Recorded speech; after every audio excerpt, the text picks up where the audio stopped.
Zia charitable trust দুর্নীতি মামলায় খালেদা জিয়াকে খালাস দিয়ে হাইকোর্টে রায় বহাল রেখেছেন আপিল বিভাগ। রাষ্ট্রপক্ষ ও দুর্নীতি দমন কমিশনের পৃথক 3টি লিভ টু আপিল খারিজ করে সোমবার এই আদেশ দেন বিচারপতি আশফাকুল ইসলামের নেতৃত্বাধীন আপিল বিভাগ বেঞ্চ। এই রায়ের ফলে খালেদা জিয়া সহ অন্য দুজনের মামলাটি চূড়ান্ত নিষ্পত্তি হলো। খালেদা জিয়ার আইনজীবীরা জানান, রাজনৈতিক কারণে সাজা দেওয়া হয়েছে। দুদকের আইনজীবীও বলছেন, পুরো মামলা পর্যালোচনা করে খালেদা জিয়া প্রধানমন্ত্রী হিসেবে ক্ষমতার অপব্যবহার করেছেন এমন কিছু পাওয়া যায়নি। সাইদুল ইসলামের রিপোর্ট।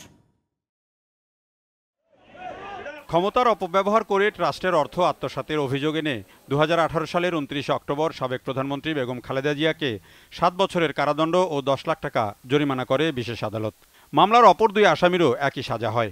এই রায়ের বিরুদ্ধে ওই বছরের 18 নভেম্বর হাইকোর্টে আপিল করেন খালেদা জিয়া সহ অন্যরা। আওয়ামী লীগ সরকারের পতনের পর শুনানির জন্য আসে আপিলটি। বিচারিক আদালতের দেয়া রায় গত বছরের 27 নভেম্বর বাতিল করে দেয় হাইকোর্ট।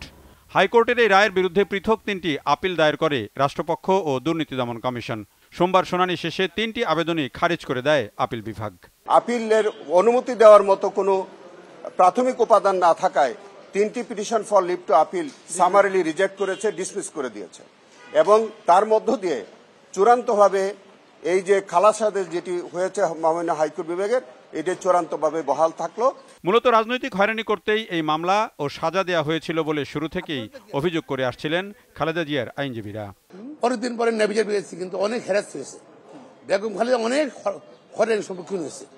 তার এই বয়সে দীর্ঘদিন সেই থাকতে হয়েছে এবং এই আপনার হাসপাতালে জেলে থাকা অবস্থায় তার সুচিকিৎসা হয়নি, যার জন্য বেগম খালেদা জিয়া সুস্থ, বেগম খালেদা জিয়া জেলে ঢুকলেন হেঁটে, বের হওয়ার সময় হুইল চেয়ারে বেরোতে হয়েছে। তারপরে দেখেন কত প্রতিহিংসার, এবং তাকে চিকিৎসা করতে দেয়নি বিদেশে। দুর্নীতি দমন কমিশনের আইনজীবীও বলছেন, এখানে খালেদা জিয়া প্রধানমন্ত্রী হিসেবে ক্ষমতার অপব্যবহার করেছেন এমন কোনো প্রমাণ পাওয়া যায় না। এই টোটাল মামলাটায় একটা জিনিস দেখা যাচ্ছে যে অ্যালিগেশন ছিল প্রধানমন্ত্রী হিসাবে বেগম খালেদা জিয়া, বাট সমস্ত সাক্ষী ইনক্লুডিং আইও, ইনফরমেন্ট, ব্যাংকার, এক কথায় তারা স্বীকার করছে যে প্রধানমন্ত্রী হিসাবে কোথাও তার সিগনেচার বা কোনো কিছুই নাই, সেটা ব্যক্তি খালেদা জিয়া হিসাবে ছিল। এই জন্যে এই ক্ষমতার অপব্যবহার প্রধানমন্ত্রী হিসাবে এই জিনিসটা প্রমাণ হয়নি। ক্ষমতার অপব্যবহার যদি না থাকে তাহলে 5-2 সাজা হবে না। এই মামলার অপর দুই আসামি ছিলেন হারিস চৌধুরীর সে সময়কার পিএস জিয়াউল ইসলাম ও সাবেক মেয়র সাদেক হোসেন খোকার PS Monirul Islam Khan. Saidul Islam, GTV news, Dhaka.